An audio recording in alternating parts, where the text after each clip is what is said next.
আল্লাহ রাসূলের কাছে তার স্ত্রী আমাদের আম্মাজান আয়েশা রাদিয়াল্লাহু তাআলা আনহা তিনি জিজ্ঞেস করলেন, ইয়া রাসূলুল্লাহ, আল্লাহ তাআলার কাছে কোন আমলটা সবচেয়ে বেশি দামি? আপনি বলেন তো নবী, নামাজ পড়া, তাহাজ্জুদ, রোজা, হজ, দান, সাদাকা, কোন আমলটা স্পেসিফিক আপনি বলবেন যে কোন আমলটা আল্লাহর কাছে সবচাইতে বেশি দামি?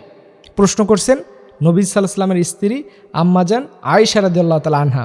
আল্লাহ নবী সাল্লাল্লাহু আলাইহি ওয়াসাল্লাম তাকে ডেকে বলেন, আয়েশা, তুমি এমন একটা বিষয় আমাকে জিজ্ঞেস করলা যে আমলটা সবচাইতে আল্লাহর কাছে বেশি দামি, সেটা হচ্ছে যেই আমল নিয়মিত করা হয়। আপনি বুঝতে পেরেছেন? আপনি অল্প অল্প করবেন, বাট সেটা আপনার নিয়মিত হবে। মনে করেন আপনি প্রতিদিন 100 বার আস্তাগফিরুল্লাহ পড়েন, এটা নিয়মিত পড়তে হবে। কোনো একদিন অনেক পড়ছেন আর সারা বছরে খবর নাই, এটা হবে না। আপনি দরুদ পড়েন, এটা প্রতিদিন অন্তত 10 বার পড়েন, সেটাও আপনাকে রেগুলার পড়তে হবে।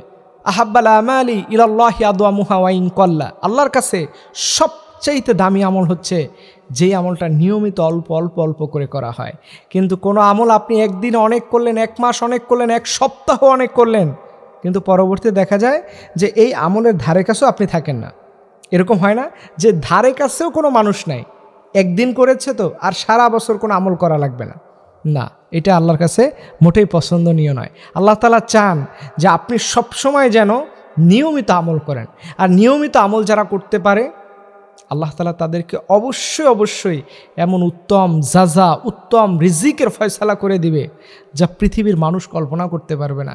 এর জন্য আম্মাজান আয়েশা বললেন, ইয়া রাসূলুল্লাহ, কোন আমলটা আল্লাহর কাছে সবচেয়ে বেশি দামি? তাহলে এখান থেকে শিখলাম যে আমি অল্প আমলও যদি করি সেটা নিয়মিত করব।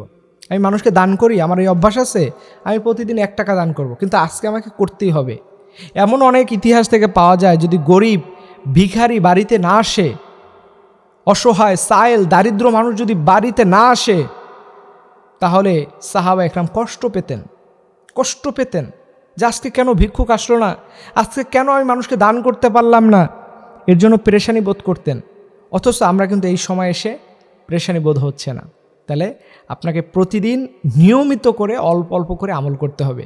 আর যে বান্দা নিয়মিত অল্প অল্প করে আমল করে, দেখবেন এই আমলটাকে আল্লাহ তাআলা বলে যে আমি ছোট্ট একটা আমল, এটা মনে করেন ছোট্ট একটা গাভীর ছানা, অর্থাৎ ছোট্ট একটা গাভীর বাছুর, এটাকে পেলে পুষে দেখবেন 2 বছর পরে বিশাল বড় হয়ে যায় না? প্রথমে দাম থাকে মনে করেন তার 40,000, এটা 5 বছর পরে যদি বিক্রি করে দেখা যায় 40 লাখ টাকাও বিক্রি করা যায়। আনুমানিক অন্তত 20 লাখ টাকা বিক্রি করা যায়, তার চাইতে কম হলে অন্তত 10 লাখ টাকা বিক্রি করা যায়। ঠিক আল্লাহ তাআলা এই আমলটাকে পেলে পুষে পুষে পুষে এত বড় করে দেয়, যে এত বড় করে দিবে যে মানুষ অবাক যে এটা কি আমার আমল, এটা আমি করেছি? কই না তো, এটা আমি কখনো করিনি, এটা আমার বিশ্বাসই হচ্ছে না। আল্লাহ তাআলা তখন ডেকে বলবে, বান্দা, তুমি যে দুনিয়াতে অল্প অল্প করে আমল করতে, সেই আমলটাকে আমি আল্লাহ তাআলা এত বড় করে দিয়েছি, তুমি আজকে পেয়ে খুশি হয়ে গিয়েছো। সুবহানাল্লাহি বিহামদি।